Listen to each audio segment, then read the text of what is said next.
7:57, Javier Flores está en contacto con nosotros vía Skype. Le saludamos cordialmente desde el puerto principal. Y claro, hay mucho que analizar, dadas las circunstancias por las que atraviesa el país, en medio de una evidente agilidad de la Asamblea Nacional por aprobar este nuevo proyecto de ley de urgencia económica que se lo tramita y que mañana mismo ya recibe el primer debate luego de que archivara otro que era extenso y que reformaba un montón de cosas. Todo esto evidentemente nos permite plantearle a Javier Flores cómo analiza él la situación política en la que está desenvolviéndose el Ecuador, dadas las condiciones económicas también que imprimen sin lugar a dudas comportamientos políticos en las actuales circunstancias. Javier, muy buenos días, te saludo cordialmente. Buenos días. Muy buenos días, Washington. Muchísimas gracias por la entrevista. Te diría que Ecuador, diciembre en Ecuador es una caja de Pandora. No sabemos qué podría pasar o qué podría ocurrir en circunstancias en las cuales el gobierno ha perdido la capacidad de negociación casi enteramente. Uno tiene que recordar que este gobierno básicamente ha subsistido por reclamarle o por perseguirlo al gobierno anterior. No es que es un gobierno que ha tenido un proyecto propio. Eso es una deficiencia sustancial que está atada a la idea de la figura que comanda este proceso, al menos formalmente, que es Lenín Moreno, que no es una persona que se haya destacado por un pensamiento original, salvo ciertos chispazos de humor. Pero fuera de eso no es un teórico, no es un tipo que sea un conductor de masas ni nada parecido. Puede llevar un proceso más o menos de la forma como lo ha conducido, de manera bastante mediocre, diría yo, y con un agotamiento continuo y creciente de la confianza de la gente en lo que él puede hacer como conductor del país. Yo creo que eso a estas alturas del partido, después pasado ya el Ecuador, del gobierno del Ecuador, pasado la mitad de su periodo, yo creo que es bastante evidente que el gobierno no tiene capacidad de gestionar la política, digamos, ni mucho menos como lo tuvo al principio, y realmente de ninguna manera casi nunca, porque jamás ha tenido otra cosa que proponer o muy rara vez ha ofrecido algo diferente que básicamente atacar o criticar lo que se hizo en el pasado como tabla de salvación. Creo que cuando propuso ir por la fuerza perdió, cuando propuso ir por la asamblea perdió.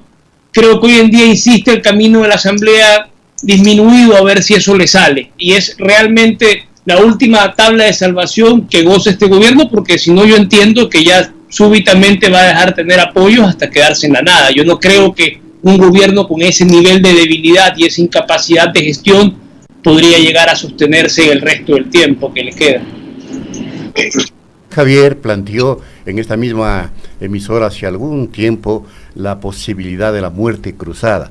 El exministro de Energía, Carlos Pérez, de igual manera plantea esta posibilidad. Y hay muchos sectores que barajan esa alternativa. Claro, alguna persona que planteó esto está presa en los actuales momentos, pero ¿podría considerarse esta opción para salir del momento crítico que vive el país en cuanto a legitimidad y representatividad?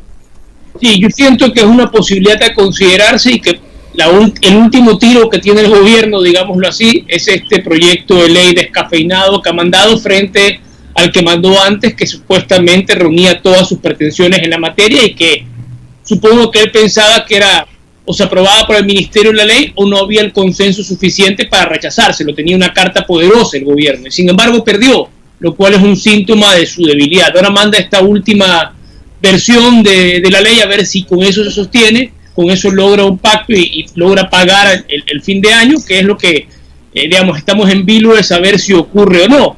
En caso de no ocurrir, una cosa va a llevar a la otra, va a salir alguien a reclamar, va a plegarse otro tipo, va a plegarse uno más, y va a suceder lo que ha ocurrido en otras ocasiones en este país, que un gobierno se queda sin ningún tipo de sostén, sin ningún tipo de respaldo, y está caído. Y eso es lo que se trata la muerte cruzada al final del día. Mecanismos para destrabar ese tipo de crisis sin recurrir a situaciones parainstitucionales por fuera del orden, sino que dentro del orden hay un mecanismo para que se destraben estas situaciones donde ya la persona realmente no gobierna, donde sus propuestas no son acatadas, donde la gente, ni a él parece que le importara el país, ni el país quisiera que a él le importe tanto el país. O sea, tampoco serviría de mucho que se interese. Javier, buenos días, de salud a Licenia Espinel. Bajo este escenario, ¿qué cree que debe hacer el gobierno para garantizarse algo de gobernabilidad en lo que le resta de su mandato, tomando en cuenta que sus niveles de popularidad han descendido? De acuerdo a un reporte de CLIC, con fecha noviembre, el nivel de aceptación del presidente de la República es de apenas un 21.30% y de rechazo de imagen negativa del 78.70%. Con esos porcentajes, otros presidentes ya estaban caídos. Bucaram y Gutiérrez se cayeron con porcentajes más altos que ese. Maguad sí lo tenía un poco inferior. Pero la diferencia, y fíjense ustedes cómo la historia política del país da la razón a estos personajes impopulares como Maguad, mejor dicho, da la razón en haber desterrado personajes tan tristes, de triste recordación como Maguad, que realmente fue el único partido que realmente fue sepultado posteriormente en las urnas. O sea, después de que cayó la ADP de Maguad, perdón por hacer este paréntesis histórico, después de que cayó la ADP de Maguad, nunca se recuperó la ADP como partido político. Después de que fue presidente, creo que sacó 4 diputados. Frente a que Bucaram, o el PRE, y el Partido Sociedad Patriótica de Gutiérrez, después de que cayeron esos dos presidentes supuestamente impopulares, pero que tenían más popularidad que Moreno a día de hoy, obtuvieron muy buenos números en el legislativo. Creo que el PRE fue segundo y lo propio Sociedad Patriótica, tuvo 24 diputados, me acuerdo, en esa legislatura en la cual empezó la andadura del periodo de Correa.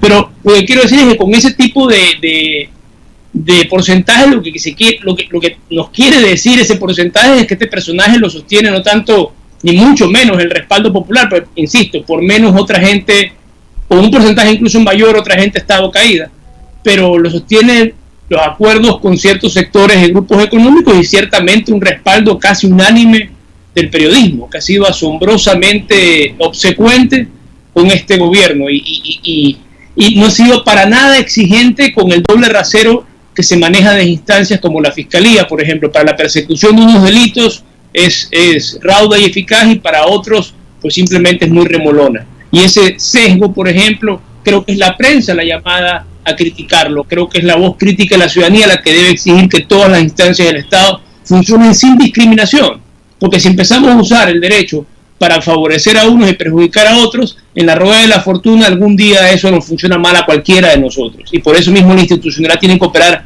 para todos al 100% y no justificarse los usos discriminatorios que se puedan dar de ella. Javier, en otra instancia.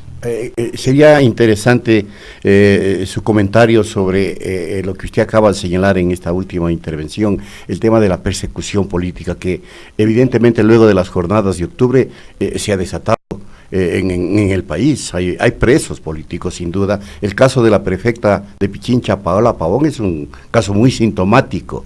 Acaban de detener al cura Tuárez, al expresidente del Consejo de Participación Ciudadana. No lo sabemos por qué, pero está detenido. Es decir, hay un estado de zozobra, de temor por esta persecución que se ha desatado en el Ecuador. ¿Qué comenta usted?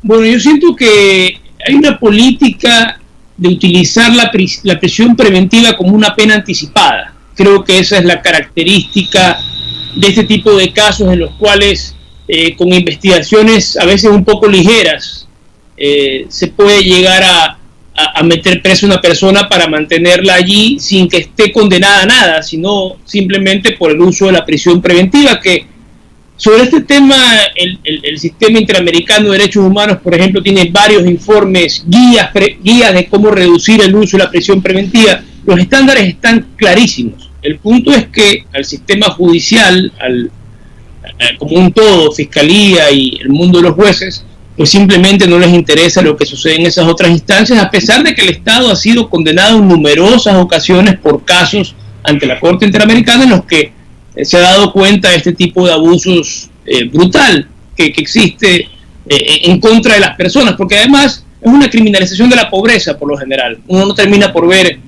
mucho aniñado que pase tiempo en la cárcel. Eso es por lo general para la gente de estrato muy pobre, y es la que realmente puebla las prisiones en unas condiciones infrahumanas, y que de hecho no ha mejorado mayormente desde sentencias como el caso Tibi, por ejemplo, el año 2004, en el cual se le dio una serie de reparaciones para cambiar el sistema penitenciario ecuatoriano, y 15 años después hay más muertos de los que había en la época de Tibi, aún con un estado de excepción, que lo hubo y no sirvió para nada. Javier, ¿usted cree que la situación política, bajo el escenario que usted la pinta, influye en el estado de ánimo de la población, tomando en cuenta que un 86% califica de mala la situación del país?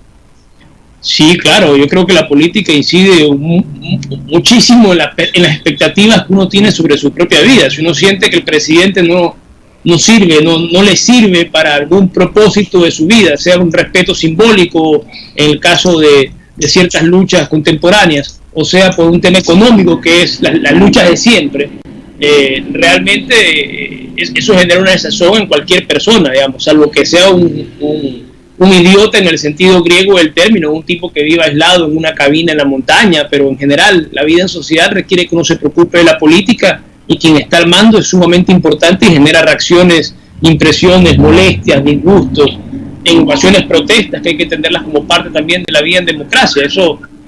Esto último parece de suyo del sistema democrático, pero en Ecuador hemos visto que hay mucha gente que se opone a que otros protesten por sus derechos o por situaciones que consideren que son injustas o que no deben mantenerse en el tiempo, sea en la legislación, en políticas públicas o en gobiernos, llegado el caso. Pero ese derecho a la protesta debe ser respetado, está en el sistema interamericano de derechos humanos, en sus distintos informes, en jurisprudencia específica sobre el tema, que los estados tienen obligaciones concretas en respetar y en favorecer, digamos, el escenario en el cual se respete por todos, incluido por el Estado, el derecho a expresarse en las calles, que es básicamente el derecho a la protesta. En el tema Consejo de Participación Ciudadana, la Asamblea se apresta, yo diría, a dar el golpe, a completar el golpe que se dio en contra de este organismo. Ahora lo pretenden desaparecer de una vez por todas y trasladar las funciones de nominación de autoridades de control a la Asamblea Nacional. Su comentario sobre el tema, Javier. Yo creo que fue en Pichincha Universal que conversábamos sobre el Consejo en sus primeros momentos y realmente es asombroso cómo ha mutado tanto la conversación sobre este tema. En un principio, yo hace poco estuve por un tema profesional releyendo el decreto del presidente Moreno por el cual convocó al referéndum. Y es asombroso cómo se expresa el Consejo de Participación Ciudadana. Lo llama hito transformador de la Constitución de Montecristi.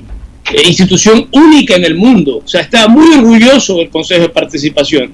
Y tan orgulloso estaba que convocó a los ecuatorianos para conformar uno transitorio a su medida, con el cual hizo cambios institucionales y destituyó a 28 personas por una serie de procesos conducidos de una forma bastante rocambolesca, por decirlo menos. Lo que implica claramente que no hubo una garantía del debido proceso, no hubo respeto del principio de inocencia ni de legalidad. Lo que hizo el órgano transitorio, estaban todos condenados antemano. Eso fue una farsa de derecho, una corte canguro, como se la conoce en cierta jerga jurídica.